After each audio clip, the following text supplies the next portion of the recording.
Dolor generalizado, matriz meses. Fatiga, ¿qué más? Fatiga. Insomnio, ¿qué más? Y alteraciones a nivel de la concentración. Esas son 4 cosas que ustedes tienen que recordar de este tipo de pacientes. Y el tratamiento es farmacológico y no farmacológico y fundamentalmente con antidepresivos tricíclicos. Y obviamente la parte de psicología o psiquiatría que también te va a ayudar a manejar. ¿Ok? ¿Listo? Se paran un ratito, sobre todo los que se están durmiendo. Párense, dense una vueltita. Esta parte es mucho más sencillita, la vamos a acabar rápido y les va a ayudar mucho, sobre todo en su casa, ahora que si no me está doliendo un hombro, me está doliendo la mano, no sepan qué hacer.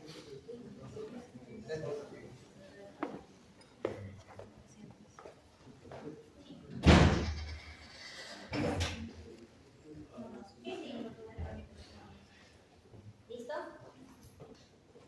Tomen su agüita.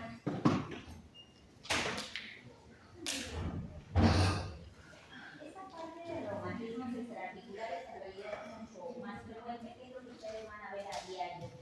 Muchos de ustedes ya en sus casas les habrán preguntado del tema que vamos a tratar hoy día. Y lo que van a aprender hoy día es a poder identificarlo, dar un diagnóstico y dar un tratamiento. Por lo menos si su mamá o su papá les pregunta, mira, tengo un problema de un hombro doloroso, saber qué examen le podemos pedir o saber cómo pueden estar ustedes avanzando con parte del tratamiento como estudiantes de medicina. Cuando hablan ustedes de reumatismos extraarticulares es un término bastante amplio, que en realidad se caracteriza por ser un grupo de enfermedades que se va a caracterizar por un dolor, pero que se va a originar no específicamente en una articulación. Cuando ustedes hablan de artritis reumatoide, ¿el daño es articular o periarticular? Articular, ¿verdad? Por eso es que tú tienes erosión en tu articulación, por eso es que tienes sinovitis, por eso es que se te hincha. Pero en el caso de un reumatismo extraarticular, esto es periarticular. Es decir, tu articulación no se va a comprometer, se va a comprometer lo que está alrededor. ¿Y qué es lo que tenemos alrededor? ¿Qué tienes alrededor de tu articulación? Tienes músculos, tienes tendones, tienes bursas, tienes cápsula articular. Y este dolor muchas veces va a estar irradiado, es decir, que el dolor te van a decir, no, a mí me duele el hombro, pero en realidad el dolor se me va hacia el codo. Me duele el cuello, pero el dolor se me está yendo hasta la espalda. Entonces, este va a ser un tipo de dolor muy característico que va a ser irradiado. En esta diapo probablemente sea el resumen de toda la clase de hoy.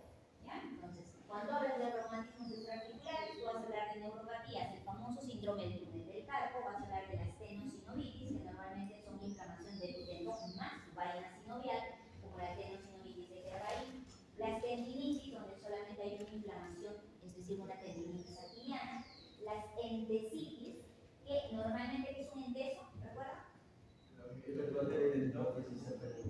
Exacto, es la parte del tendón que se inserta en el hueso y esa zona también se suele inflamar. Donde tenemos los endesos más frecuentes que se inflaman a nivel del codo, epicondilitis medial, lateral o a nivel de la Aquiles también. Cuadros de bursitis, ¿qué es la bursa? ¿Qué es una bursa? Es una estructura o una bolsa, como así lo llaman, que su objetivo es proteger o amortiguar la articulación, ¿verdad? Pero la bursa es virtual, ¿sí o no? ¿Sí? ¿La bolsa tiene líquido? ¿Qué dice? La bolsa es virtual. Normalmente una bolsa tiene que estar, a ver, si yo estoy hablando de una bolsita, totalmente pegada. Porque tu bolsa, el objetivo es de que te proteja. Pero ¿qué pasa si se comienza a llenar de líquido, como así le llaman? O que tenga efusión sinovial. ¿Qué es lo que pasa? Aumenta el tamaño y es lo que genera el dolor. Entonces, si el cerebro es una bolsa, es un espacio virtual que se encarga de proteger las articulaciones. Pero tú hablas de un problema de bursitis cuando esto se inflama, y ahí es donde se habla de la bursitis, las más frecuentes, la subacromia de tiroides, están en el ojo. Tiene los famosos gangliones, que son la evaginación sinovial, donde vas a tener más frecuentemente gangliones a nivel del dorso de la mano y a nivel del dorso del pie. Y lo otro que ya hablamos del famoso dolor generalizado, que es la fibromía. Entonces, lo que vamos a hacer ahorita son las 2, 4, 6 primeros cuadritos, vamos a poder detallarlos uno por uno. Vamos a comenzar de arriba hacia abajo, ¿ok? Entonces vamos a comenzar detallando hombro, siguiente. Ustedes ya saben que en hombro vamos vamos a tener articulaciones. La articulación más importante, ¿cuál es? ¿En el hombro? La glenohumeral, aparte de eso, y la que más se lesiona, ¿cuál es? La acromioclavicular, por eso le estamos colocando ahí en rojo. Tienes músculos, el famoso manguito rotador. ¿Cuáles son los músculos que conforman el manguito rotador? Pregunta de examen. Suprainfra, subescapular y redondo menor. Entonces, es de todos los músculos del manguito rotador, el que más se lesiona está en rojito, que es el supraespinoso. Y también tenemos las bursas, lo tenemos a nivel de todas las articulaciones. ¿Cuáles son las bursas que más se lesionan? A nivel del hombro, la subacromio subdeltoidea, o a nivel de la cadera, la bursa trochanteriana. Anatómicamente, esto ya yo no lo tengo que recordar, solo para que se ubiquen. Miren dónde está la bursa subacromio subdeltoidea, por debajo del acromio, y normalmente cuando esta se inflama, lo que te genera el famoso síndrome de manguito rotador también. Tienen a los músculos, la ubicación, supraespinoso, infraespinoso, redondo menor, y subescapular, que es generalmente una pregunta de examen cuando se habla de síndrome de hombro doloroso. Función de los músculos, ustedes ya lo saben acá. ¿Cuál es el músculo que más se lesiona? ¿Les habíamos dicho? El manguito rotador en general. ¿Y de esos cuál? Supraespinoso. ¿Cuál es la función del supraespinoso? Pregunta de examen.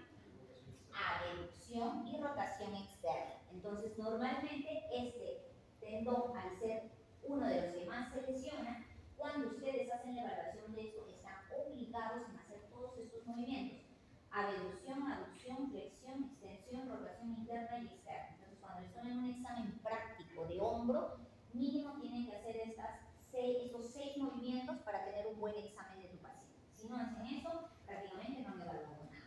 Entonces, ahora vamos a comenzar a ver todos los problemas que hay a nivel de la articulación del hombro. Clínicamente, cuando ustedes tienen un paciente que llega con un reumatismo extraarticular, vamos a hacer lo mismo que hacemos con todos los pacientes que tienen dolor articular. Preguntar edad, ocupación, dónde se localiza el dolor, en qué momento se presenta, ha habido traumatismo o no, hay limitación o no, y qué factor aumenta o disminuye el dolor. Eso es muy importante que ustedes pregunten, porque muchas veces tu paciente te puede decir: yo me caí y ahí comenzó el dolor, y de repente lo que tiene es un desgarro muscular, o de repente es una fractura, o es una luxación de la acromioclavicular, no lo sabemos. Tienen que preguntar por traumatismo. Y lo otro que es muy importante, la presencia de signos neurológicos. Comenzamos con la tendinitis bicipital, ¿ya? Entonces, ¿cómo te va a llegar al paciente? ¿Cómo te va a preguntar? Tu mamá se va a acercar y te va a decir: mira, tú ya estás en 4º año de medicina, tengo dolor en el área anterolateral del hombro, no me he caído, ayer me he ido al mercado y he cargado una bolsa, hoy tengo incluso una cosa dura que es como un espasmo muscular que me llega hasta el cuello, me llega incluso en la parte posterior del hombro, y ocasionalmente el dolor se va hasta mi brazo o mi antebrazo. Yo lo quiero mover, pero mi movilidad está limitada, y sobre todo tengo mucho dolor cuando elevo el brazo sobre la cabeza. Entonces tú comienzas a examinar a tu mamá, que te está haciendo esas preguntas, y le dices: a ver, mamá, te vamos a hacer el test de hierbas, ¿ya? Entonces comienzas a hacerle estos tests. Fíjate dónde presiona. Ustedes como médicos tienen que presionar en la cara anterolateral del hombro, y tienen que hacerle al paciente flexionar el codo y hacer un movimiento de lateralización y presionar al mismo tiempo esta zona que es por donde pasa tu bíceps, porque lo vas a tener a nivel de tu corredera bicipital, ¿verdad? Entonces, si tu paciente comienza a tener dolor, tú dirás: ah, mira, es un test de Jergason positivo. También le puedes hacer el test de SPID, que es un dolor a nivel de la corredera bicipital a la flexión del hombro contra resistencia. Fíjate cómo está el examinador. Hacen que eleve el brazo, colocan un brazo en la parte superior y el otro en la parte inferior, y comienzan a hacer un movimiento para ver si hay dolor o no a nivel de la corredera bicipital. Si tú tienes estos dos signos positivos, le dirás: estamos frente a una tendinitis bicipital.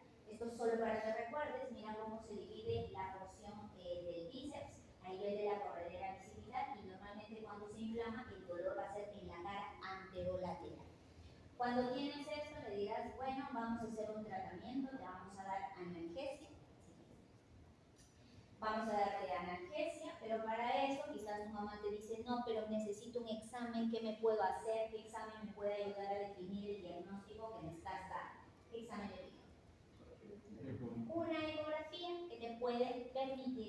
tendón bicipital. Eso es en el caso del bíceps. Pasamos aquí a la tendinitis del supraespinoso. En cuanto al supraespinoso, es la parte del manguito rotador que más se lesiona. ¿Cuál es la causa fundamental? El microtrauma. Es más frecuente en pacientes de edad avanzada y se caracteriza porque tiene algo clásico, que es un dolor de tipo nocturno. Es decir, que el paciente en salud te va a decir, el dolor que tengo es más fuerte por las noches. Entonces, si te dice eso, automáticamente tú dirás, probablemente esté frente a una tendinitis del supraespinoso. ¿Qué exámenes le tienes que hacer aquí a tu paciente? Primero tienes que hacer arco de dolor. ¿Y cómo se hace el arco de dolor del brazo? Normalmente a nivel del hombro vas a hacer este movimiento, ¿verdad? Este es su arco de dolor. Si tú tienes un arco de dolor entre 60 a 100 grados, lo más probable es que esté lesionado tu supraespinoso.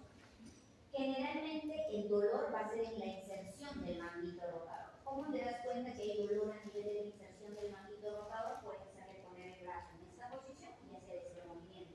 Ese es uno. O lo otro, colocas el brazo en esta posición y vas a palpar en esta zona anterior. ¿Okay? Entonces, esta sería la posición para tu evaluar esa zona de inserción del manguito rotador. ¿Qué exámenes le puedes pedir? Si tú estás sospechando, por ejemplo, es una paciente de 70 años, probablemente también tenga artrosis a nivel acromioclavicular, ¿no? Entonces le pedirás una radiografía de hombros. ¿Pero qué te va a permitir ver el músculo? ¿Qué examen? La resonancia puede ser, pero tu resonancia cuesta 500 soles. Mucho, muy caro, ¿verdad? ¿Qué le pides? Una ecografía nuevamente. Y en la ecografía lo que vas a ver, puedes retroceder una. Es esta imagen. Fíjate, esta es la imagen típica del supraespinoso. Esta se ve en una posición, le llamamos la imagen el tipo del oro, y lo que a nosotros nos interesa ver es que toda esta imagen sea hipoecogénica. A veces cuando hay ruptura yo voy a ver una imagen negra dentro del músculo, que me están indicando que yo tengo un desgarro intrasustancia del músculo supraespinoso. Cuando a veces es solamente un proceso inflamatorio o una tendinitis, lo van a ver con unas calcificaciones o unas irregularidades a nivel del tendón.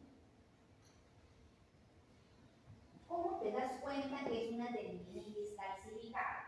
Clínicamente no te vas a dar cuenta, ¿verdad? Va a tener que ser a nivel de un examen. Y fíjate lo que vas a ver en la ecografía. A veces esas imágenes blanquitas dentro del tendón, que son como calcificaciones, a eso es lo que se conoce como tendinitis calcificada. Y normalmente a veces estas calcificaciones están constituidas por cristales de hidroxiapatita. En cuanto a los cuadros de bursitis, las bursitis ya habíamos visto, fíjate dónde se ubica la bursa. Normalmente cuando esta se inflama te va a generar dolor a nivel del hombro, pero se va a irradiar al tercio superior del brazo. Y la mayoría de veces te va a generar impotencia funcional. Es decir, el paciente te va a decir, eleva el brazo y no va a poder elevar el brazo. ¿Okay?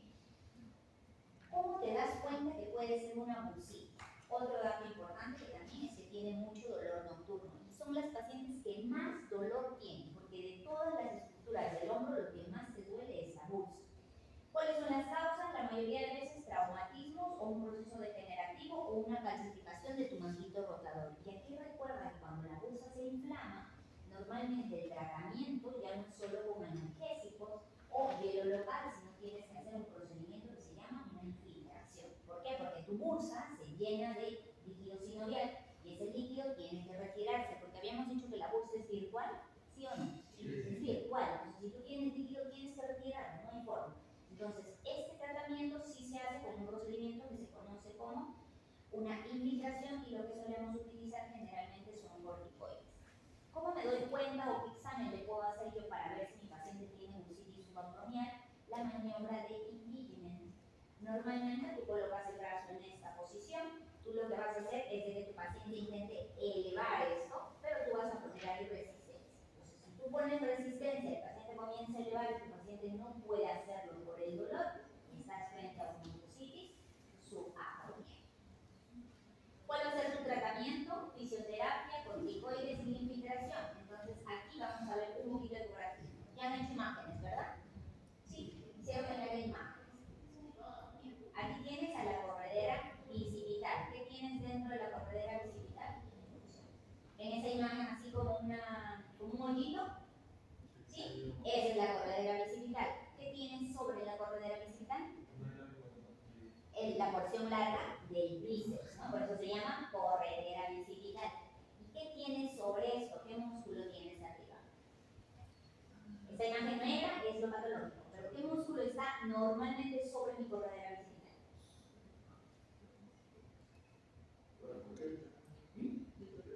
¿De acuerdo?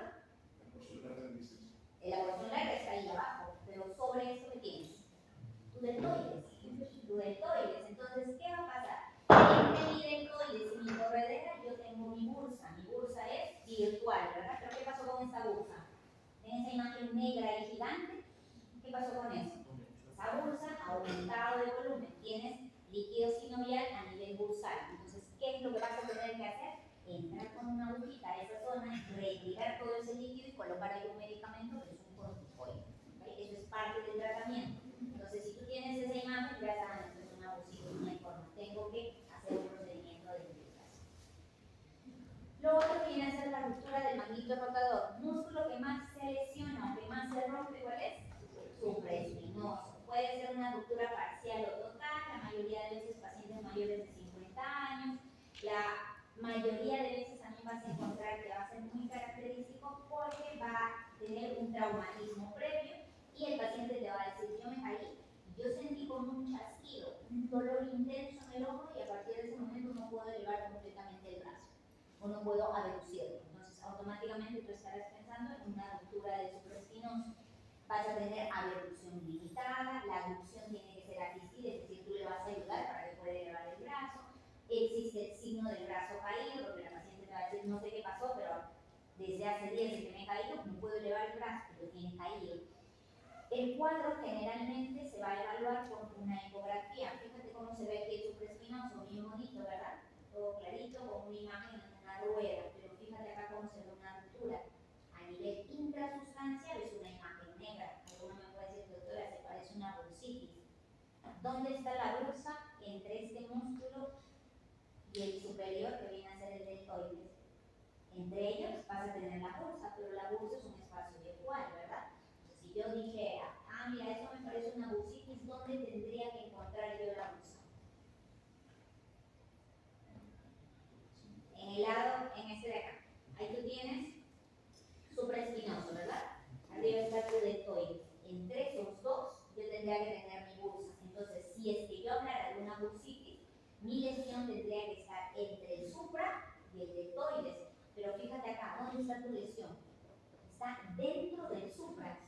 Entonces, por eso es que tú logras decir, esto es una ruptura intrasustancia del supraespinoso. Y lo vas a ver por ecografía.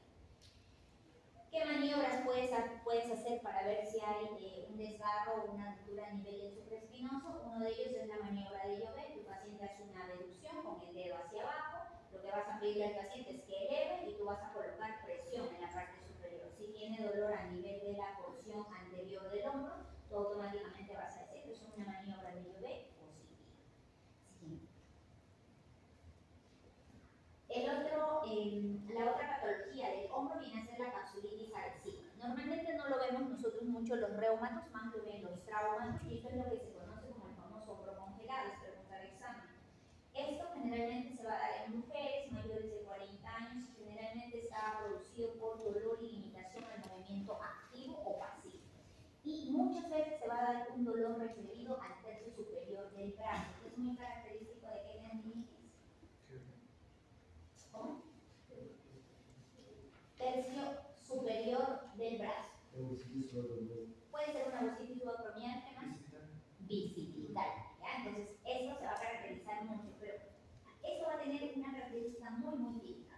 Cuando tu paciente llega ya con una capsulitis adhesiva muy marcada, tu paciente no puede ni elevar el brazo, ni hacer una rotación interna completa, ni externa completa. Entonces, prácticamente tu hombro congelado, como si no funcionara. Por eso es el término de hombro congelado.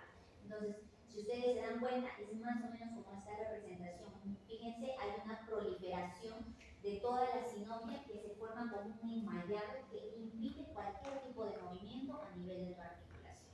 ¿Qué es lo que solemos pedir aquí? Generalmente resonancia. Y el tratamiento aquí, la mayoría de veces, es quirúrgico, porque tienen que entrar a limpiar toda esa zona. A veces hacemos infiltraciones, sí, pero la mayoría de veces no van tan bien. ¿Qué enfermedades tú tienes que sospechar cuando hay una capsulitis adhesiva? Neoplasias, tuberculosis, diabetes o problemas también a veces de pacientes que tienen accidentes cerebrovasculares. Entonces entonces siempre tienes que buscar la enfermedad sistémica subyacente. Cuando pides una radiografía vas a poder ver toda esa malla que se forma de proliferación. La radiografía te permitirá ver eso. No te va a permitir ver eso, ¿no? Por eso de frente pedimos resonancia. Y el tratamiento netamente es aliviar el dolor, indicaciones y lo que les había comentado que son las cirugías. Caso clínico. Noli, tienes un varón de 62 años, fíjate, que acude refiriendo por un dolor de hombro derecho hace 5 días. Dice que ha realizado un movimiento brusco, ha cargado una bolsa de cemento en el trabajo, no puede elevar el brazo a menos que sea con ayuda, niega que haya tenido fiebre, no tiene aumento de volumen articular, y en el examen clínico no evidencia ninguna lesión en piel y tiene una maniobra de Joubert positiva. ¿Cuál es su diagnóstico?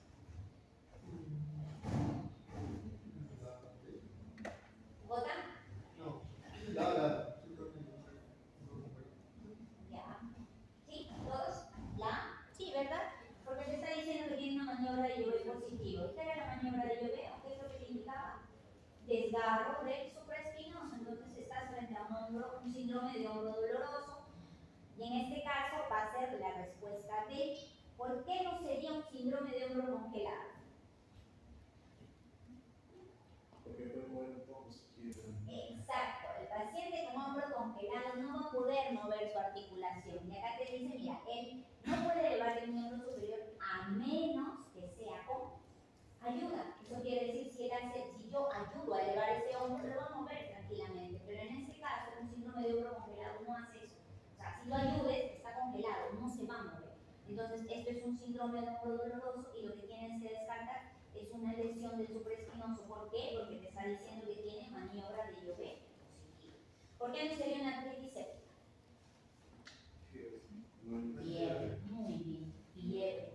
Otra, aparte de fiebre, ¿qué otra cosa tiene una artritis séptica? Es lo primero que tienes que preguntar. ¿Ha tenido trauma, sí o no? Es un dolor matutino. Más que eso es el trauma, porque si se van a dar cuenta, normalmente cuando hay artritis séptica tienen un traumatismo de fondo. A veces no, pero tienes que preguntar, ¿ok? Entonces un paciente que no tiene ni fiebre ni ha tenido traumatismo no va a ser séptica. Artritis reumatoide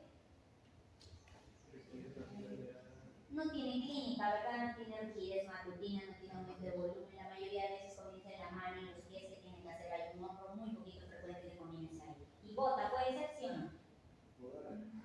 No tiene podagra, una de ellas generalmente me hablaría de que hay un consumo de carne roja, de alcohol, etc. ¿Okay? Entonces acá, solo para que recuerden, la maniobra de Joubert para ver lesiones del supraespinoso, también tienes la maniobra de Paquet, también que te permite ver el músculo supraespinoso. Tienes también una evaluación para ver el tendón subescapular que se conoce como la maniobra de Herbert, que normalmente colocas el brazo en esta posición y lo que vas a hacer es este movimiento. Generalmente tú lo haces, no te va a doler, pero si te lo pides a un paciente que tiene daño del subescapular, va a gritar de dolor. Hasta aquí todo lo de hombro. Entonces, ¿cuál es el tendón más lesionado? Supraespinoso. ¿Qué examen vas a pedir si hay lesión del manguito rotador? Ecografía. ¿Cuál va a ser tu tratamiento? AINES locales, AINES tópicos, podemos hacer infiltraciones y fisioterapia. ¿Ok? A nivel de codo, pregunta del examen, generalmente lo que vas a tener son las famosas bursitis olecranianas. ¿Dónde tienes la bursa? ¿En el codo? ¿Dónde está? Claro, a nivel del olecrano, mira ahí, justo está tu imagen y grandota tu bursa ahí. Entonces la bursa está por debajo del olecrano. Cuando esta se inflama la vas a ver como una bolsita, ¿ves? Como una zona roja total. La mayoría de veces está asociado a trauma, que llaman también el famoso codo del estudiante. Ustedes que están todo el día en esta posición, a veces se les puede inflamar y producir esta lesión. A veces también puede estar asociada a enfermedad por cristales. Y en este caso, ¿qué enfermedad por cristales se puede producir eso? Gota puede ser, pseudogota también. Y siempre hay que tratar la causa de fondo. A veces, si es un problema de gota, tienes que manejar la gota, pero cuando tienes una bursitis, nosotros entramos con una agujita, sacamos ese líquido y te colocamos ahí un corticoide. ¿Okay? Ese es su tratamiento. AINES locales, AINES tópicos. Hablamos también de una epicondilitis de tipo lateral. Este es el famoso codo del tenista. ¿Ya? el codo del tenista, ¿qué lesión o qué tendones se lesionan? Ángel. ¿Quién sabe?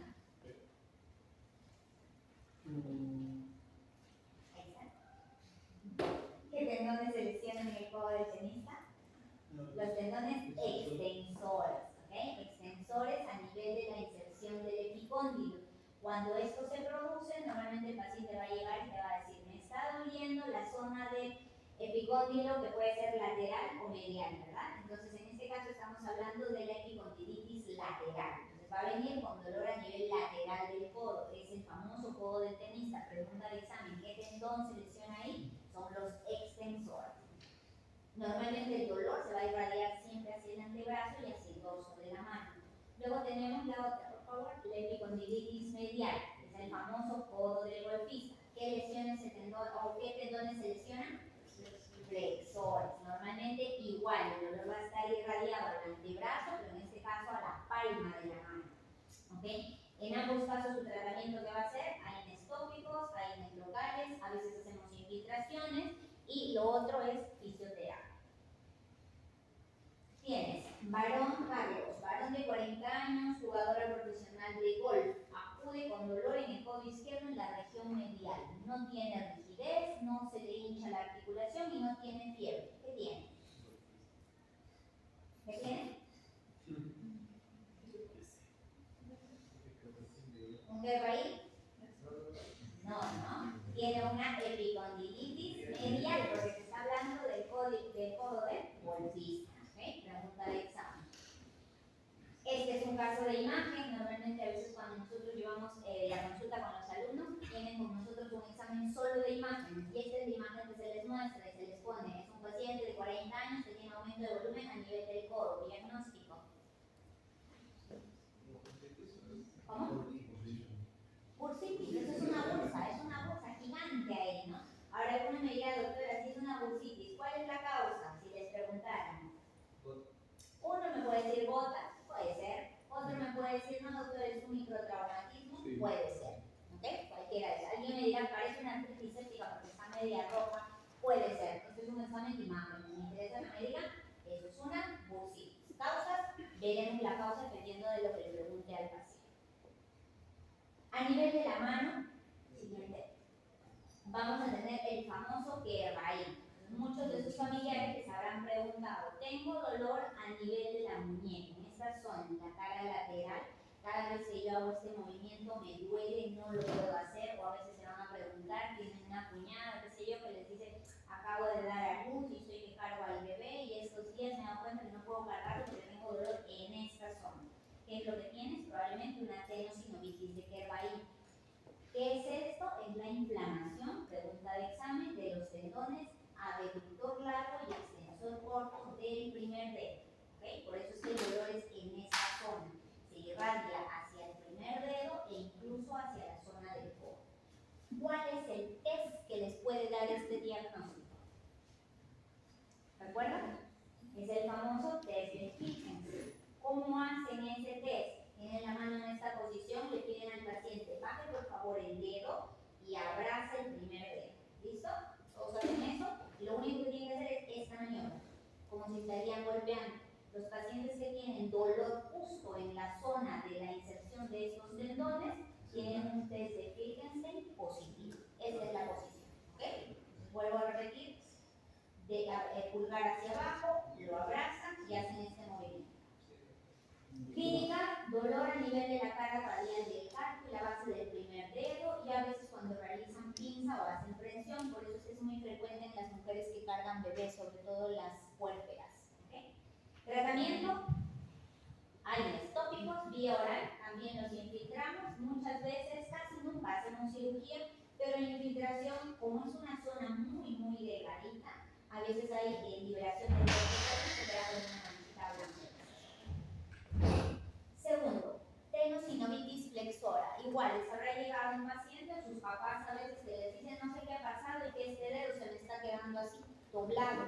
¿Ya? Entonces, esto normalmente es una inflamación de la membrana fibrosa a través del cual pasa un tendón. ¿Qué tendón? El flexor de los dedos. Por esto es lo que nosotros conocemos como el famoso dedo de gatillo.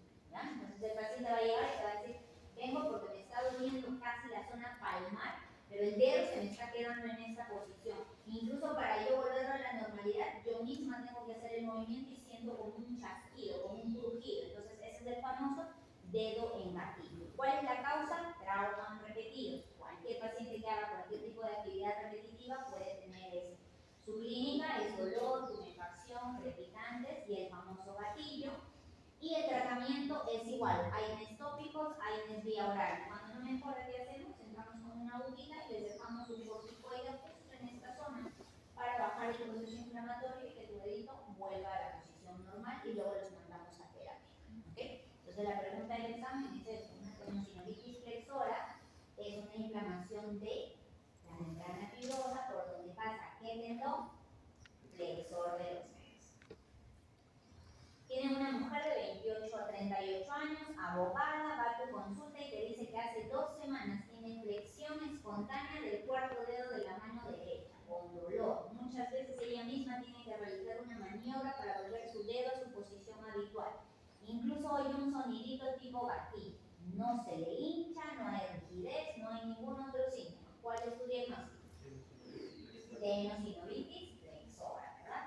O sea, con esto es imposible que Jaime no pase en el examen. La anterior.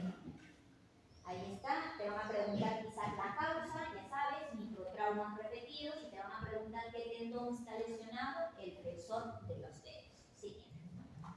Ahora hablamos de las neuropatías por atrapamiento. Esto es muy típico. Siguiente. Paciente. Hipo o hipertiroideo que llega a tu consulta y te va a decir, se me están adormeciendo los 3 primeros dedos de la mano. Casi siempre el adormecimiento es por las noches. ¿Ya? Entonces, ¿qué vas a pensar inmediatamente? En un síndrome del túnel del carpo. Esto es una neuropatía por atrapamiento. Fíjate por dónde pasa el nervio mediano, por debajo del ligamento transverso. ¿Y qué es lo que contiene esta zona? Fundamentalmente a todos los tendones flexores, y ahí, de coladito, entra el nervio mediano. ¿Cuál es la causa de inflamación de este tendón? Traumatismo repetitivo.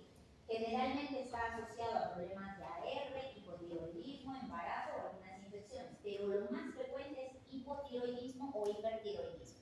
Entonces, en tu examen probablemente te digan, tienes una paciente con hipo o hipertiroidismo que llega con adormecimiento de tus 3 primeros deditos y generalmente por las noches. Es un síndrome de túnel del carpo. ¿Qué nervios inerva este nervio mediano? ¿Qué eminencia? Primero, segundo. La eminencia tenar, ¿verdad?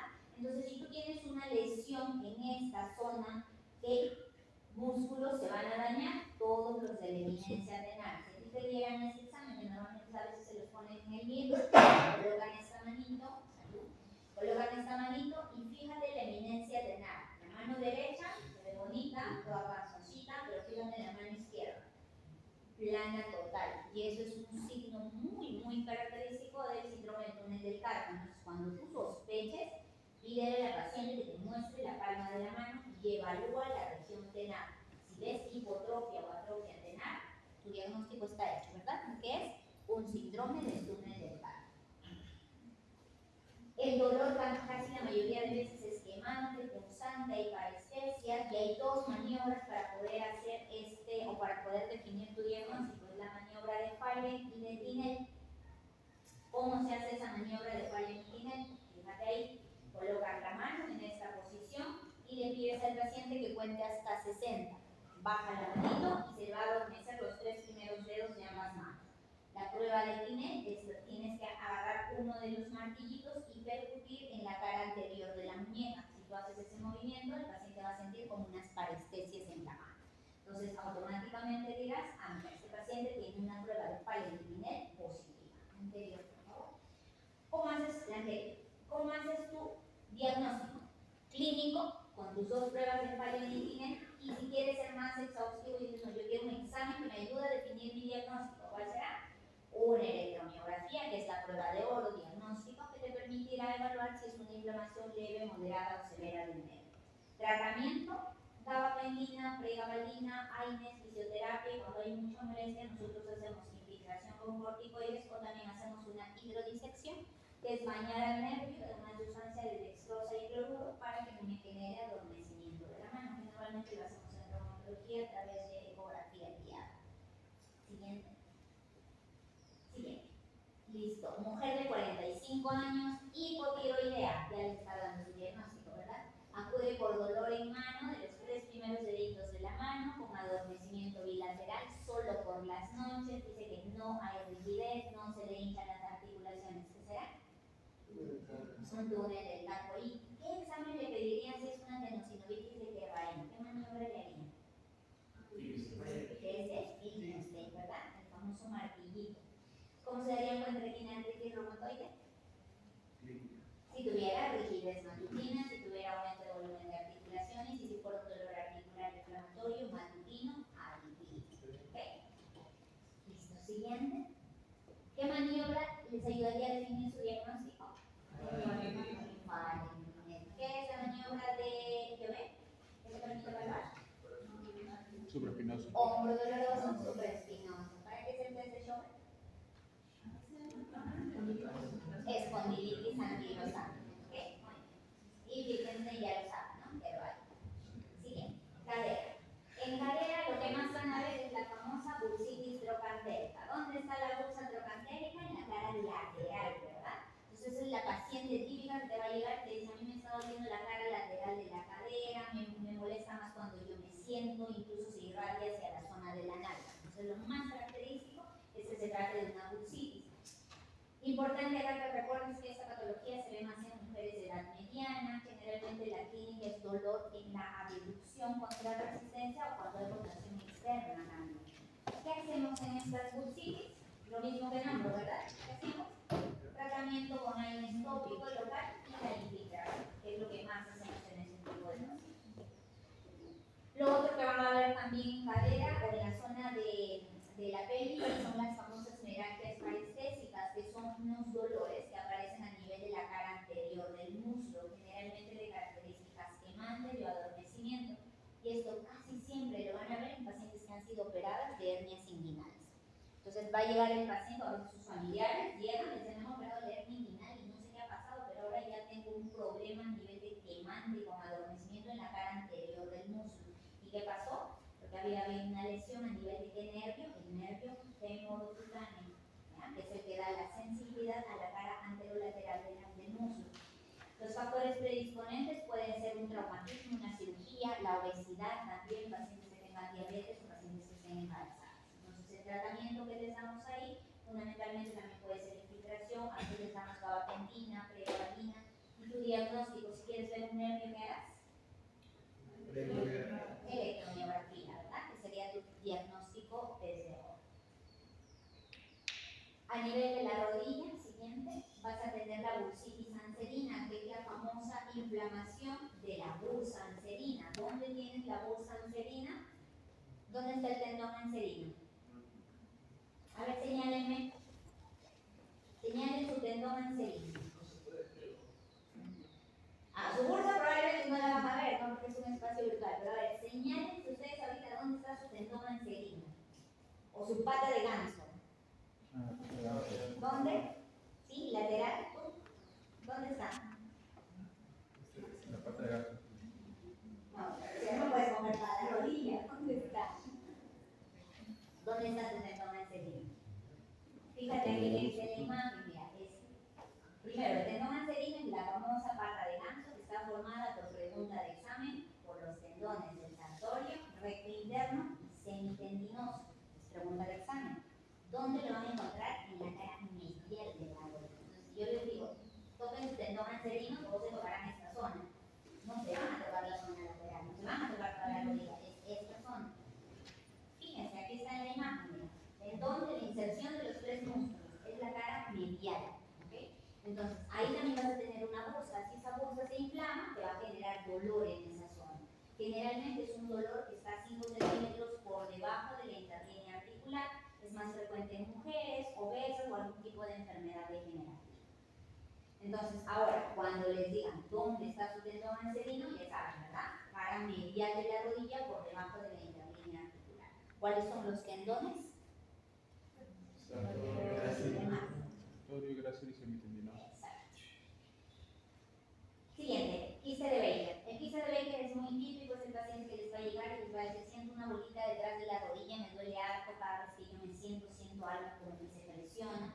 Entonces Entonces, esto no es más que la comunicación de la bursa del semimembranoso con la rodilla y fíjate, se llena de líquido y se forma así, como una bursitis, ¿ya? Entonces, es una bolsita que se llena de líquido, normalmente esto se produce por un mecanismo valvular y muchas veces está asociado a problemas de artrosis. Entonces, lo vas a ver muy característico en mujeres adultas mayores y el diagnóstico lo solemos hacer con ecografía. ¿Okay? Clínicamente puedes palparlo, pero cuando es muy grande. Normalmente solamente el paciente te va a referir dolor y con la ecografía vas a poder ver esta imagen que es una acumulación de líquido. Anterior, siguiente, por favor. El tratamiento, perdón, del quiste de Baker acá, igual va a ser AINES tópicos, vía oral, y lo que hacemos es, si hay líquido, entramos, sacamos y colocamos ahí en corticoides, es una indicación. Luego tienes las bursitis prepatelares o intrapatelares, que es lo que se conoce como la rodilla de mucama. ¿Ya? ¿Por qué le dicen esto? Porque normalmente a veces las chicas cuando trabajan suelen arrodillarse en el piso. Entonces al día siguiente se levantan y dicen, uy, me levanté y la rodilla está así hinchada.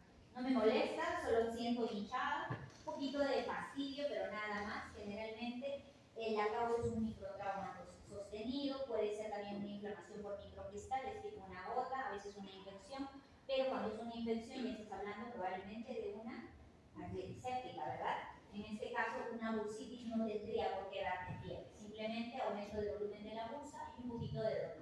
Tratamiento, frío local, AINES, y lo que hacemos, entramos, sacamos el líquido y colocamos corticoide. Generalmente el paciente cuando llega va a llegar con dolor a nivel de la cara anterior de la rodilla y también siempre recuerda algo. Debajo de la patela tú tienes el tendón patelar, ¿verdad? Que se inserta en la esquina tibial anterior. A veces este tendón también se puede inflamar y generar también dolor en la cara anterior de la rodilla. Caso clínico. Varón de 46 años, es albañil, por lo tanto trabaja arrodillado. Probablemente acude a su consulta porque hace una semana ha estado varias horas arrodillado, presenta dolor en su rodilla izquierda. Al día siguiente nota que la rodilla se le ha hinchado, hay un poquito de dolor, no ha tenido fiebre, usted nota un aumento de volumen en la cara anterior de la rodilla, no hay edema, no hay aumento de temperatura, su flexo extensión está conservado. ¿Cuál es su diagnóstico? Bursitis prepatelar. Si te está diciendo que no tiene fiebre y no hay trauma, imposible que sea una artritis séptica. Un debut de artritis reumatoide es poco frecuente que debute en la rodilla. Una tendinitis rotuliana no tendrá por qué hincharse, ¿no? Solo va a tener. Fíjate acá, esta es otra imagen, la rodilla hinchadita. Si la comparas, mi rodilla del lado izquierdo tiene un aumento de volumen. Y algo muy diferencial de estos pacientes es que cuando llegan a tu emergencia, llegan felices, solo porque se les ha hinchado la rodilla, pero tranquilazos, no se quejan de nada, tú mueves la rodilla, está perfecta. Pero un paciente con artritis séptica llega primero con alto dolor y tanto dolor que normalmente este paciente tú estás intentando acercar tus manos para tocarlo y está gritando por el dolor. Entonces, esa es la diferencia con una artritis séptica. Fíjate aquí, el aumento de volumen en la cara anterior es bien delimitado y eso es muy típico de la bursitis prepatelar. Siguiente. Ahora pasamos ya a la última parte, que es tobillo y pie. Siguiente. En el caso del tobillo y pie vas a hablar de la tendinitis del Aquiles. Salud. En la tendinitis del Aquiles, fíjate acá hay una característica muy típica. El Aquiles tiene un enteso a nivel del calcáneo, ¿verdad? Porque ahí se inserta. Pero cuando este se inflama, fíjate cómo se pierde la cinturita que tiene el Aquiles y se comienza a engrosar. Entonces es dolor en la zona de inserción del enteso, este se engrosa, a veces puede asociarse a una bursitis. Y si es traumático, generalmente eso en pacientes tipo atletas o que hacen algún tipo de ejercicio. Pero a veces tienes una centesitis de origen inflamatorio y ahí estarás pensando en las famosas espondiloartropatías, ¿ya? O las famosas espondilitis anquilosas. Fíjate acá cómo se ve muy característico este tendón, por tanto si el paciente llega con dolor en tobillo estás en la obligación de hacer que se saque el zapato y la media para que lo veas, porque si no nunca te vas a dar cuenta si tiene un problema de una entesitis. Ahora, ¿qué preguntaría si tu paciente viene y te dice se me ha hinchado el tobillo y me está doliendo? Es un varón de 40 años. Te dice yo no soy atleta, a ver, hago mis actividades de oficina, o sea, no hago mucho traumatismo. ¿Qué pregunta le harías a ese paciente? Tú lo examinas y ves ese tendón. Automáticamente te dicen, no ha tenido traumatismo. Sí, creo que pregunté. Dolor lumbar. ¿Okay? Dolor lumbar. ¿Tiene usted dolor lumbar más de 3 meses? Si el paciente te dice sí, te prendes la alarma. Peor todavía. ¿Ese dolor lumbar es solo en el día o empeora por las noches? El paciente te dice empeora por las noches. Esto no es una entesitis por un reumatismo articular. Esto probablemente se trata de una espondilitis anquilosa. ¿Okay? Caso clínico. 42 años, taxista, viene a tu consulta porque hace un día y se han comenzado a empujar su carro por una avería y nota un dolor intenso en la región del talón derecho. Refiere que sintió como si le hubieran tirado una piedra en el talón. Y desde ese momento tiene imposibilidad para poder apoyar el pie, lo examinas, ves un cambio de coloración, eritema, aumento de volumen de la región del Aquiles y su flexo extensión está limitada. Puedes poner la otra. Y este es el. ¿Lo vieron? Regresas. Doctora, ¿Qué es? ¿Cuál? ¿Cuál? doctora del tendón. Tendinitis del tendón de Aquiles. A ver, primero, entesitis. Puede ser, no sé, ¿no? Porque una entesitis puede ser traumática o puede ser por enfermedad inflamatoria. Podría ser. ¿Es una artritis séptica? Descartada. ¿Verdad? En ningún momento me dice que ha hecho fiebre ni nada. Artritis reumatoide, inicia en tu tobillo, como que no. Tendinitis del tendón de Aquiles podría ser, ¿sí? Ruptura del tendón de Aquiles. ¿Cuál es? ¿O entre cuáles se quedan? Ese es el dato importante. Te dice su flexo extensión está limitada por el dolor. O sea, no te puede hacer ese movimiento. Una tendinitis del tendón de Aquiles, ¿podrá hacer ese movimiento, sí o no? Sí te lo va a hacer, solo que con dolor, pero aquí está limitado. Entonces, eso es una ruptura del tendón de Aquiles y aquí el dato está aquí arriba. Dice. Refiere que sintió como si le hubieran tirado una piedra en el talón, con imposibilidad para apoyar el pie. ¿Eso es por una tendinitis? No. Esto es porque algo se ha roto. Entonces esto es una ruptura del tendón de Aquiles. ¿Cómo se dan cuenta? Porque esto va a tener un cambio de coloración.